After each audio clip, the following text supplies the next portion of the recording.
We have a former Scientologist that would like to talk to us that called in last week. Maybe still identifies. I don't know if they still identify. Al, you're live. Al from Wisconsin. You're live on Truth Wanted. What's going on? Well, we have a great deal in common. Okay, what's that? I hate coffee. Yeah?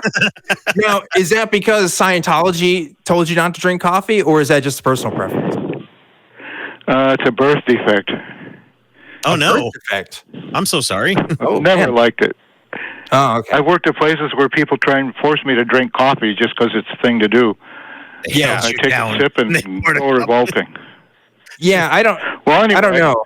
Go ahead. It's a whole thing, but yeah, no. I just want to introduce you again for those who aren't tuning in every single week. Al, you called in last week and you told us you not only were in Scientology, you were paying for classes for several years. You told us you put about $200,000 into your classes, and the only reason that you stopped going was not because you had any particular problems with the beliefs, but that the classes themselves were just getting too expensive, and that you would go again if you could afford it. So now you're calling back. I told you to come back next week so we could talk more stories about Scientology. So here you are. You called back. Thanks for being faithful to that. So okay. what's going on, Al?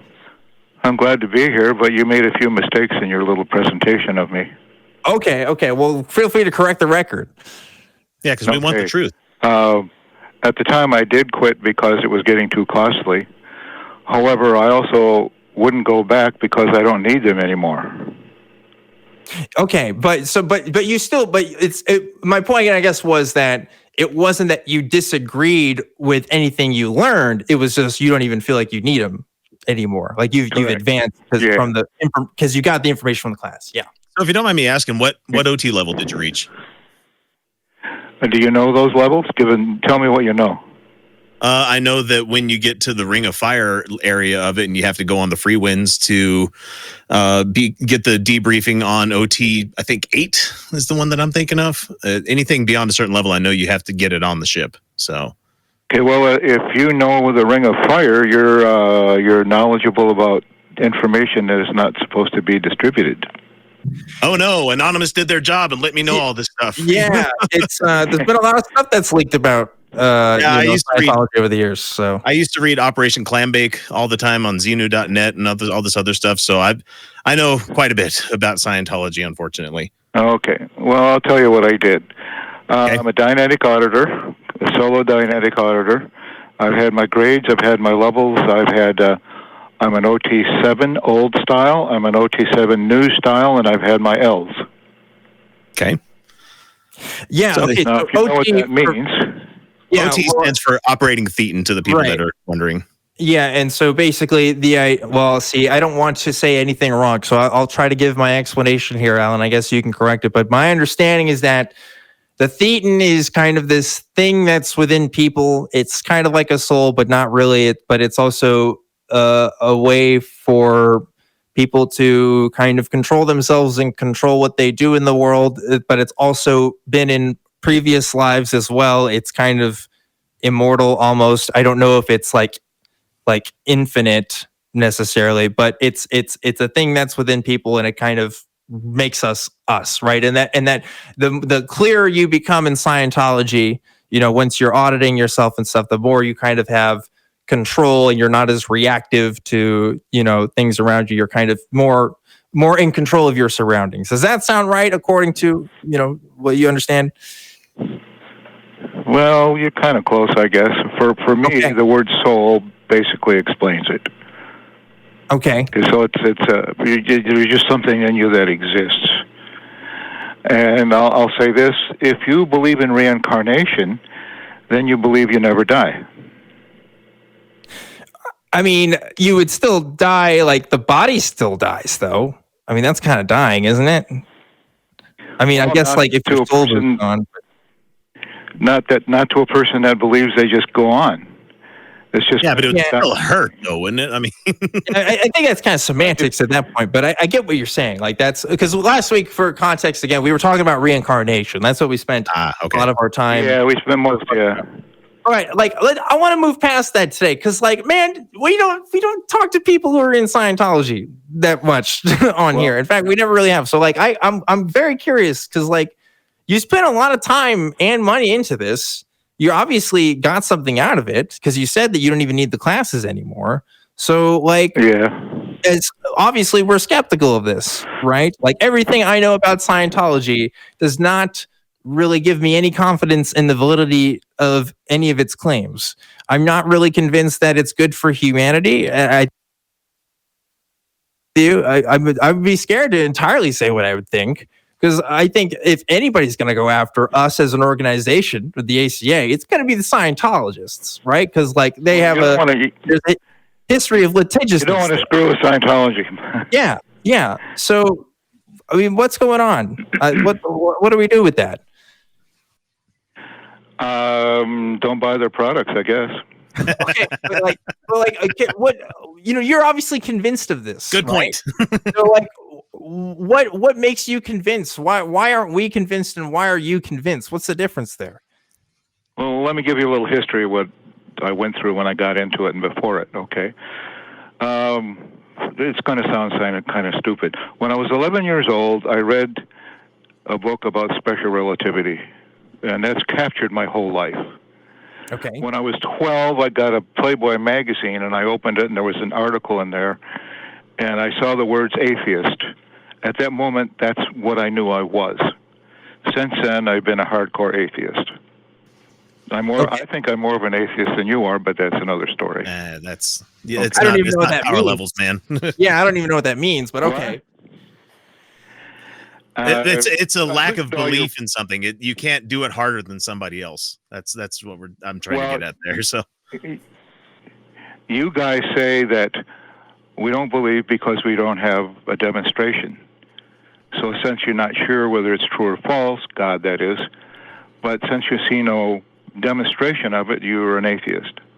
Whereas I know there's no God. I don't have to look for data. Okay, so I call myself a hardcore atheist. So it's Gnosticism then. It's not atheism. It's you're a hardcore you're not agnostic, you're a Gnostic atheist. Was that what I am? I didn't know that.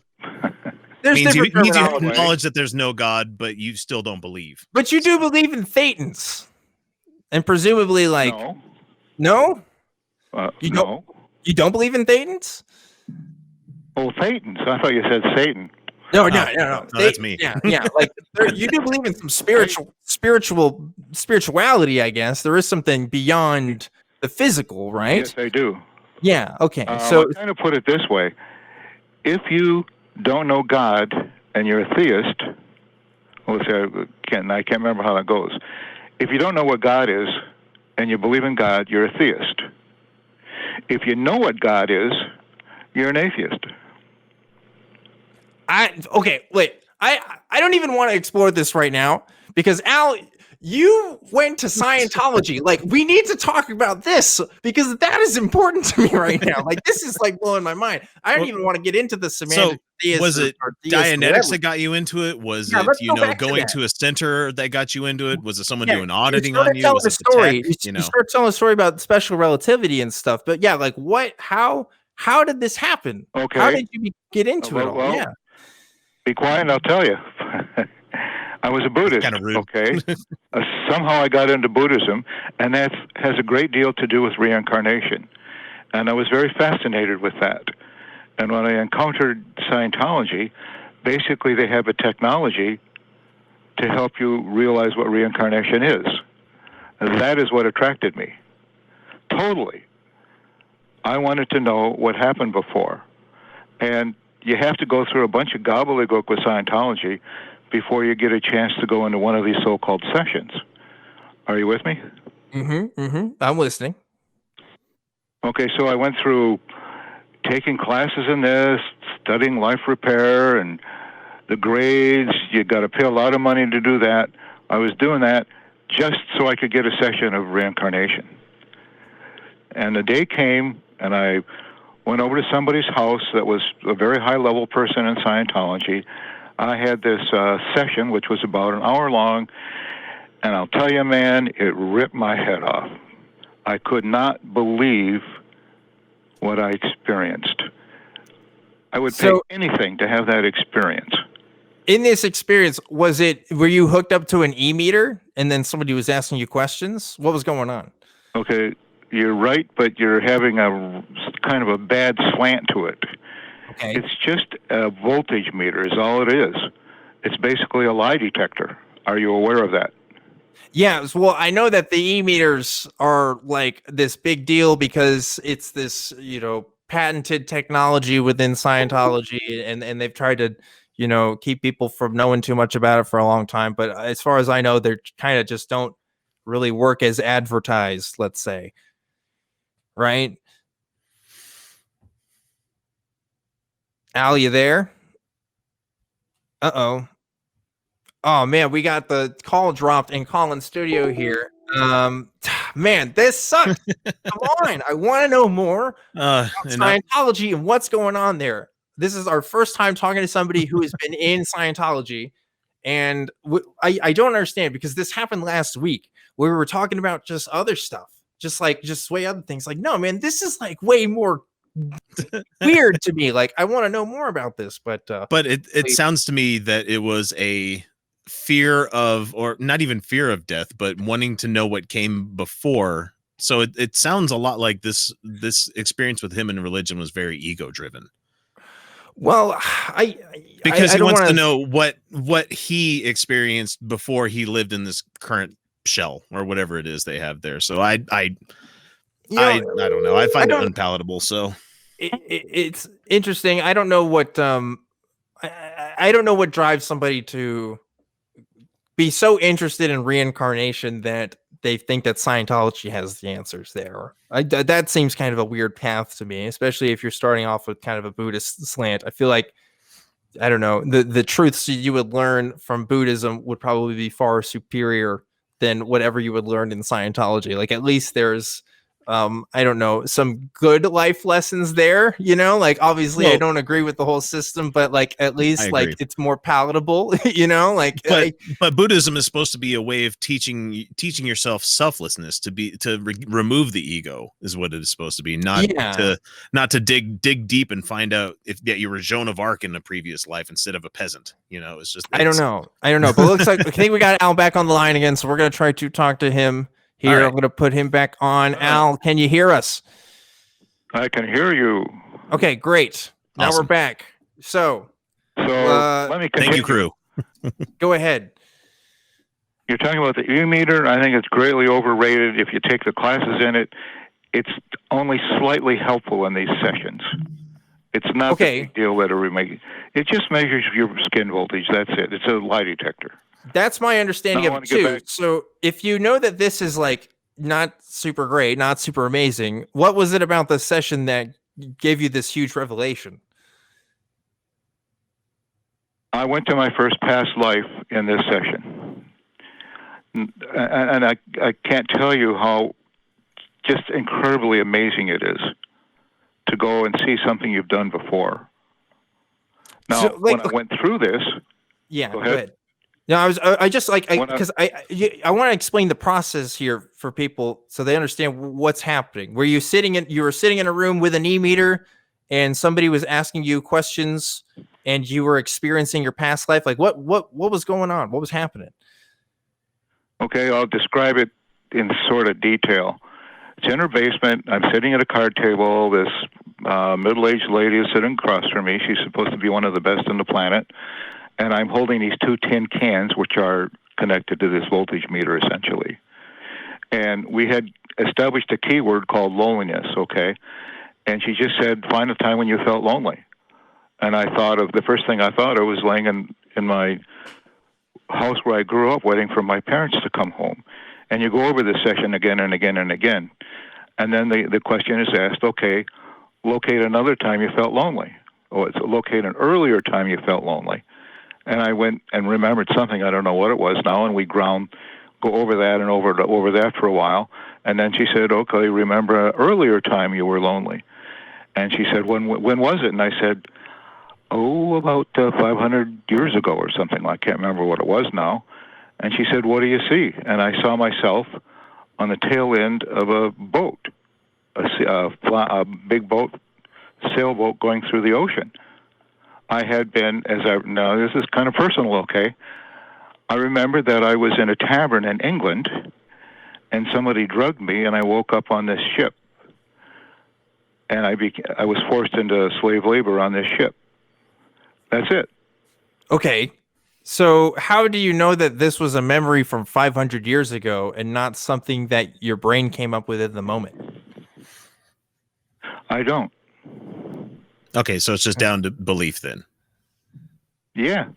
Okay. Okay. I mean, it was so real to me. And I've been through this. Well, like I said, I was at this Scientology stuff for a long time. And I went through many, many of these sessions. And it's just staggering what you see. I mean, I can't explain it to you. I cannot tell you that it's real. I cannot tell you that it's something I really experienced. It's much like remembering what happened to you in kindergarten. Yeah, I agree that our memory is really bad at, actually doing the remembering thing, right? Like it's not as good as people say it is. Eyewitness testimony is notorious for being one of the worst forms of evidence. So yeah, if I told you something that happened in kindergarten, a good way to validate that would be like, let's say, oh, I remembered I did really poorly in this part in kindergarten. I could at least find a record of what I actually did in kindergarten and show you like, oh, look, I did poorly on this, I don't know, assignment. I don't know what really, do you get assignments in kindergarten? Not really, I guess, huh? No. Like, can you fail nap time? I don't think that's how that works, but you get what I'm saying, right? There's still records. Other people were there. People who weren't 5 years old were there and could tell me about things that happened in my life so that they could confirm something that I remembered or not, right? But if we're talking about something that happened 500 years ago, allegedly, in a previous life, allegedly, what is stopping me or anybody else from just, feeling something, from somebody asking me a bunch of repetitive questions and just saying, oh, this is what I experienced? Because I know that you're smart enough, Al, to know that you're not the only person who's ever said that they remembered stuff in a past life. And I know you're smart enough to know that what a lot of people say is bullshit. So how do we determine between what's real and what's not? Because I think you told me yourself, you don't know if there's you don't know if it's true or not, but it's something that you believe. So my question is just like, why even believe it in the first place? Like, what makes it so compelling besides the vividness of the experience that this is even real? Because I can tell you, I thought I remembered stuff from movies and things before, and I go back and I watch it, and that wasn't what happened. I mean, like, you can look at all kinds of stuff with the Mandela effect. Mandela effect, yeah. I mean, so like, I don't know. That it's very curious to me, Al, that this is something that you hold on to. And for me, can we agree that memories are implanted, are in the brain, right? Memories exist within the brain. They are neural pathways to sense memories that you have, of whether it being light being a certain way or, smells, looks, taste, whatever it is. How could something from 500 years hence be in your current mind? Yeah, that's true too. The things that come up like this are things that are emotionally or physically extreme.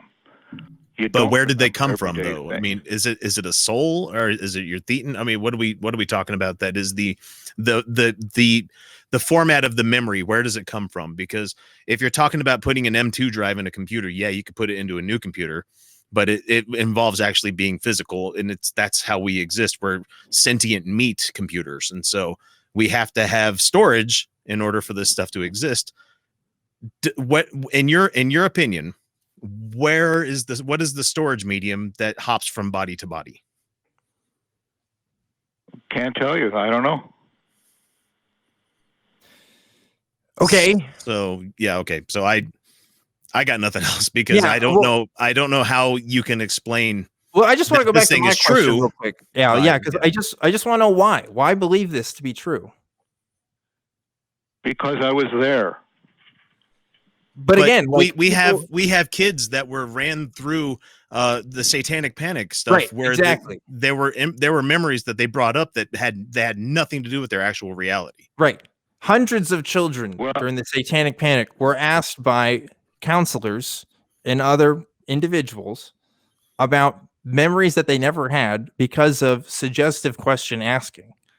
So what is to say that this experience you had wasn't also the result of somebody asking you questions in a certain way and causing you to remember things that didn't actually happen? And your mind picks up on stuff all over the place, you know. You're talking over me. Well, I'm the guest here, so yes, I'm going to talk. I'm trying to say the questions were not suggestive in any way.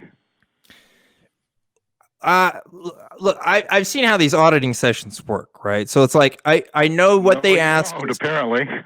Well, I didn't like your answer to this question. Let me ask the same question to you over again, and your brain starts searching. Let's do this. Auditing, from what I understand now, right? You've got yourself in the room and the auditor. They're asking you questions about a specific event that happened in your life, maybe a time you felt sad. It's about a specific emotion, right? And they ask you about this event again, over and over and over, right? And they ask you, and they ask you for more details every single time, and they repeat it, right? They repeatedly ask you, and they ask you to tell the story from beginning to end on multiple times. Is that correct? Well, you're a little heavy on it because they don't ask it over and over. They ask you once, and you go over it yourself. And also, the word that you use, that the person gives you, is one that you came up with. They simply say, do you have something you want to talk about? Right. And you give them some words. So you come up with the words. Essentially, the person going through this sets up the whole thing. There's just very simple words that are used that have no meaning whatsoever. Right. So I know they're not specifically asking you, what do you remember from like 500 years ago? Right. Like that's Tell me not about the time you were a pirate. It's not the question they're asking. They're not asking anything but that, but they are asking you questions about, like, tell me about a time when you felt really sad or when somebody made you feel a certain way, right? Like they are asking questions about how you felt emotionally about things, right? The question would be like, remember a time you were sad. Yeah. Yeah. So they are asking you about, you know, they want specific because they don't know you, right? They don't know your life, but they're going to ask you about times when you felt a certain way. Yeah. Okay, and then I have a problem here. There's a problem here.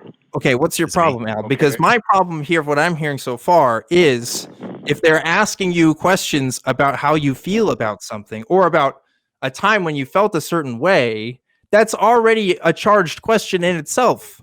Because if you remember something strongly and have an emotional attachment to it, you're already biased to that event, right? Because the times where I've been the most mad that I can remember, the most sad, I'm probably not going to be the best witness to them because I'm already emotionally impacted, right? So it's already not completely objective. Right now, all you're trying to do is make me wrong.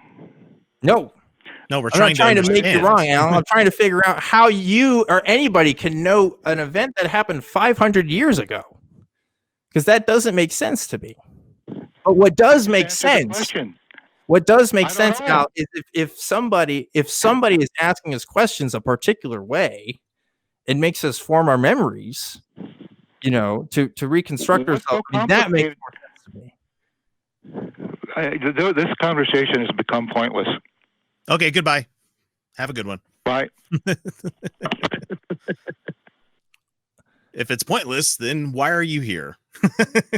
Here's the thing. I haven't spent $250,000 for someone to implant memories into my head, so that's cool, buddy. You know? Listen, I'm not trying to make fun of Al. I'm not trying to do anything to harm this man or tell him that he is necessarily wrong for what he believes. Obviously, our beliefs are very personal to us. But you're so nice. Obviously, there is something here, right? Like there is a series of events that happened to cause him to, quote unquote, remember this event occurring. It didn't happen in a vacuum. Right. Okay. This was a series of circumstances and events that caused him to have this event. Like this event happened, and then this memory occurred. before this wasn't a thing going around in his head, right. at And least from what he told us. So, and from my opinion, for years and years and years of auditing, you get into this relationship where you have interviewer versus interviewee, and you're looking for the stimulus / response that you get whenever someone asks you a question, and then you answer it, and they either give you the good, yes, that's what we wanted to hear, or no, let me ask the same thing again. And so what happened there is that his mind, and I'm not speaking specifically, I can't be in his own brain to tell him this whole thing, but my understanding would be, I'm going to ask you a very triggering question, triggering meaning psychological trigger, about your sadness or loneliness, or I think is what he said, loneliness, or I don't remember which one it was, but he gave his answer, but that wasn't the answer that the interviewer wanted to get. So his mind searches for an answer that he thinks would fit that response. See, and I'm not saying he did this consciously. I'm not saying that he did this as like some sort of nefarious way of getting out of things. I'm very much a determinist guy. And so when it comes to free will, I think that his brain searched for something, came up with it on the spot, and he put it out there. I'm not going to play armchair psychologist and say anything about Al's condition or state that caused him to have the beliefs that he had, because that's not my place. Yeah. But he made the claim that they weren't asking me any suggestive questions, or they weren't asking me questions that would make it, this all came from me. And that's what I have the problem with, because that's obviously not true. And I don't think it's necessarily the goal in these audit sessions to bring out memories from past lives. I know they talk about like prenatal memories and stuff like that. From my understanding of Scientology, that's not necessarily the goal. I think that's something that he got from it, but it is to talk about emotionally charged memories, and a lot, that's going to change the way you view things, right? Like that's if you talk about enough and you repeat enough, like your memories do change on these events. That's just a demonstrated fact. For me, the analog to auditing that you have with Scientology is confession, or talking to your pastor, talking to your bishop about stuff that you've done wrong recently. It's a matter of giving up emotional control over your own life and giving it to someone else and trusting in them that they're going to take care of you and be good to you. Yeah. Next week's guest, actually, let me check the calendar right. No, it's actually a week after that. We're actually going to have somebody, at least if all goes planned, somebody who experimented a little bit with Scientology themselves, and so maybe they can give us some more insight on that. Not out of research purposes, as in they became members of the church. Oh wow! Undercover. But I looked into it when I was coming out of Christianity here in Utah. I was like, oh, maybe Scientology has science in the name of it. Yeah, yeah, that's kind of how they get some people, huh? But it's pretty wild. Al, if you're listening, I'd like to talk to you about it again, maybe on a different day. But like I feel for you, man. You put a lot of money into this. This is interesting to me. I'm just very curious about how you could be sure of something and know that this is true, and at the same time say, well, I don't know that this is true. And to build so much of a belief on that, that's pretty wild. That's a lot of faith that I do not have.